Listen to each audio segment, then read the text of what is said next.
But Mancha Guevara, the only way to review every episode of regular show is gonna be a tough one. Also, 261 episodes of the show. How are you going to review them when you've already seen the episodes more than once? You fool! Do you think I'm aware of the situation? If those regular show fans are gonna come, there's only one thing I need. My audience. I'm pretty sure that Crash Bandicoot 2 Cortex Strikes Back reference is going to come from one of my videos. I was working on that for sure. 3 episodes. Not bad.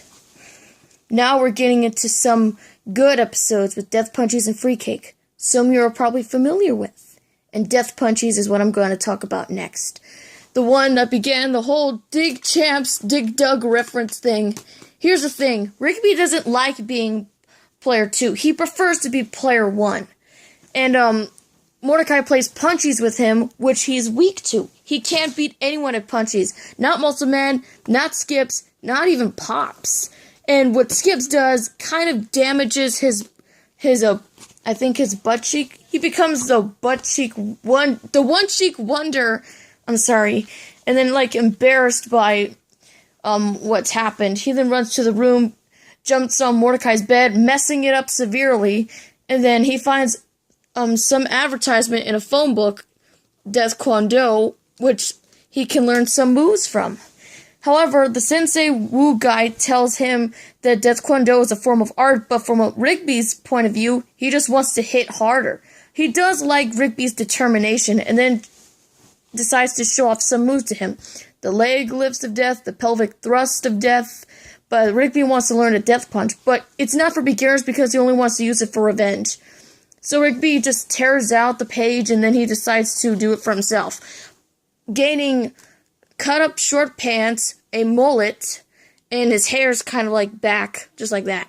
He obtains the death punch, but then he uses it for destruction. He gets revenge on everybody that beat him at punchies, which is Skips, Pops, and Muscle Man. He's after Mordecai, but he's destroying park property. He's literally become a monster himself, which makes him the main antagonist. Mordecai then learns Death Kwon Do as well, because I'm digging that mullet that Mordecai has. He just looks so awesome, and his intimidating look when he's mad. You don't make a Blue Jay mad. Trust me, you make Mordecai mad. That face alone will get you scared. I'm sorry. So, he learns the Death Block, which blocks Rigby's Death Punch, and Rigby keeps on doing it to him even though it's not effective. It then goes so far that they end up in a crater where lava is surrounding them, and Mordecai tells him to stop, but then Rigby says, "Never! Not until I beat you at punchies!" He keeps doing it, and then Mordecai has a flashback of all the times he beat him at punchies, even severely wounding him in a certain area. So, he decides to feign injury. He feigns an injury and causes him to fight, and then Rigby just says he just wants to be player 1. It's all he ever wanted, not just to beat him at punchies, but to also be player 1. So Mordecai also did learn some other Death Kwon Do moves and uses the Death Jump, which may be similar to Superman. This is the only time Mordecai ever flies in the whole series. I know it's a jump, but it feels like flying. So Rigby does get to be player 1 while Mordecai is player 2, but then Rigby finds out that snails are bad, and then he says, "I want to be player 2. Seriously? You went through all that and you still want to be player 2. It's the same thing! I just love this episode. It's really cool. Also, I feel like it's kind of a little bit mean-spirited when you think about it, but it does kind of lessen that down with its humor. The humor is what saves this episode. It may be mean-spirited, but it's not overall like that. I mean, they do get their comeuppance for being mean to Rigby and beating him in certain areas, but, well, especially Mordecai, but at least he had to fake an injury so that way he can get Rigby to stop. It was his only way.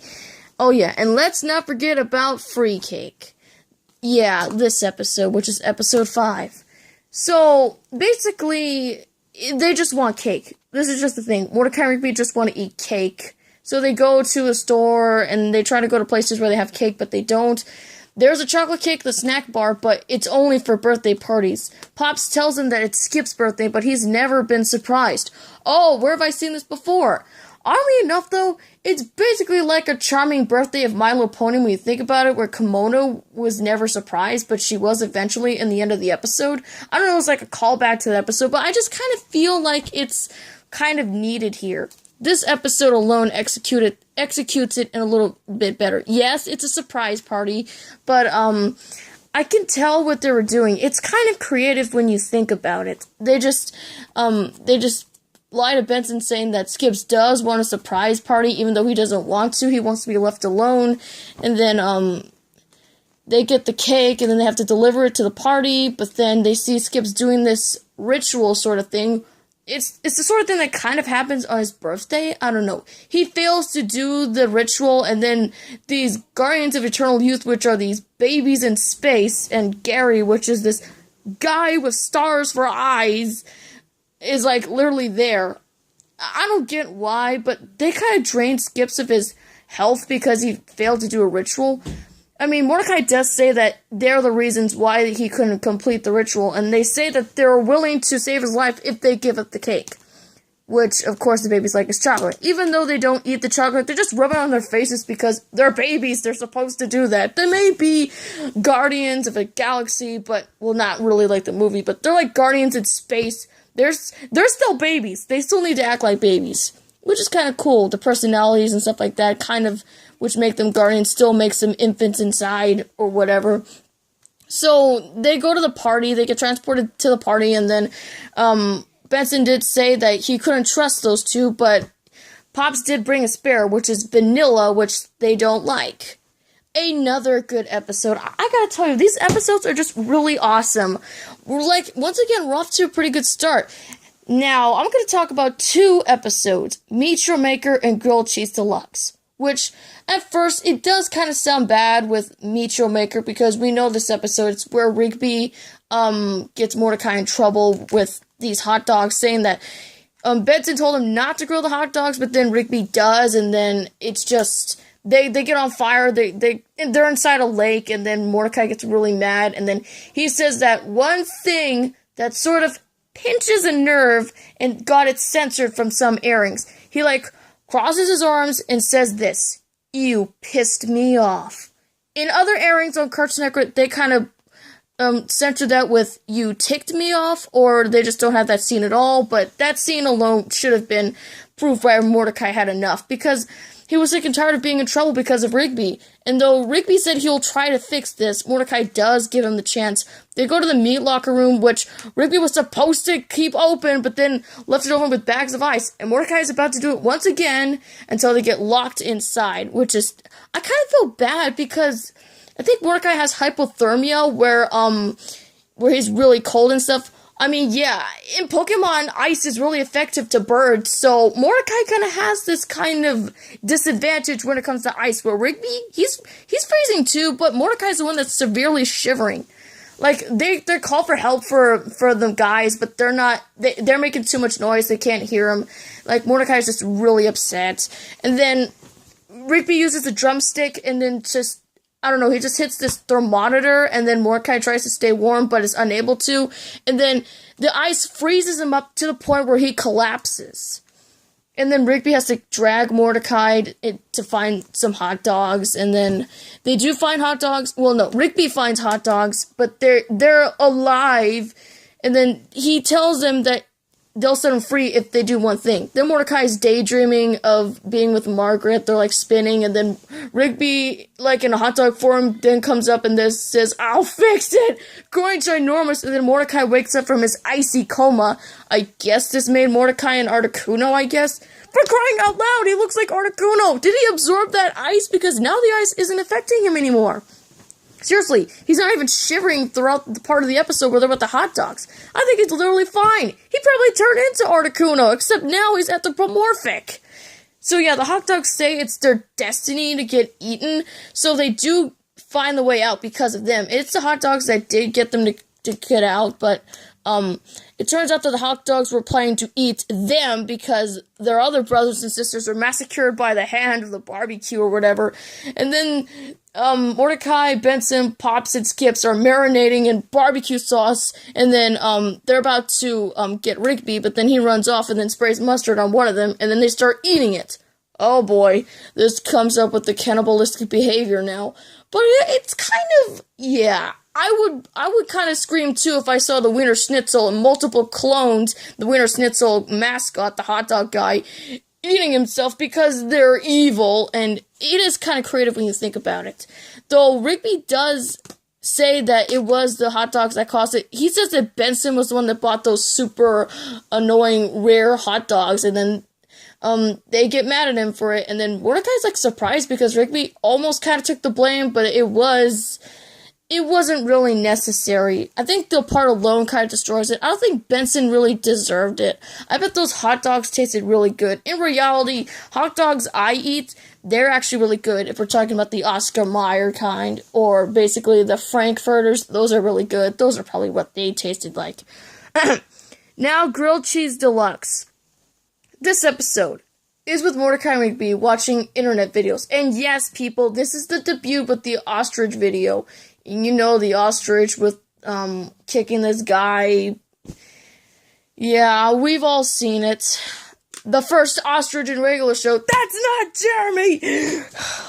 Did that ostrich derive from him? Or is that actually him in like a, I don't know, realistic form? Is that even Jeremy?